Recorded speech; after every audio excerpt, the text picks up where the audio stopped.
আসসালামু আলাইকুম। Visa news 311 আবারও সবাইকে স্বাগতম। জর্ডানে আসতে গেলে আপনাদের কি কি কাগজপত্র লাগে সেই বিষয় নিয়ে আজকে তথ্য দিব। জর্ডানে আসতে গেলে আপনার তো কাগজপত্র বেশি কিছু লাগে না, শুধু একটি পাসপোর্ট থাকলেই হয়। আপনি পাসপোর্টের মাধ্যমেই জর্ডানে আসতে পারবেন। আপনার কাজের অভিজ্ঞতা লাগবে। কাজের অভিজ্ঞতা হলো শুধু গার্মেন্টস সেক্টরে বর্তমান ভিসা ছাড়া হয়েছে। আপনারা গার্মেন্টস সেক্টরে যদি কাজ জানেন অবশ্যই আপনাদের ভিসা হাতের নাগালে। আপনারা গার্মেন্টস সেক্টরে কাজ জানলে বইসেলের মাধ্যমে পাসপোর্টটি জমা দিয়ে আপনারা অবশ্যই জর্ডান আসতে পারবেন। এতে কোনো টাকা পয়সা খরচ হবে না। যারা বইসেলের মাধ্যমে জর্ডানে আসবেন তাদের জন্য আমি আবারও বলি, তাদের জন্য কোনো টাকা পয়সা খরচ হয় না এবং দালালও লাগে না। দালাল ছাড়াই আপনারা জর্ডান আসতে পারবেন। আপনারা দালাল ধরলে জর্ডান আসতে পারবেন না। জর্ডানের ভিসার বিষয়ে কোনো দালাল নাই।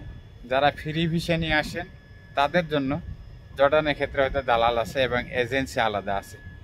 বইসেল কখনো ফ্রি ভিসা দেয় না, শুধু গার্মেন্টস ভিসা দেয়। আর গার্মেন্টস ভিসার কারণে বইসেলের মাধ্যমে কোনো টাকা পয়সা খরচ হয় না, সরকার নিজেই ফ্রিতে পাঠায়।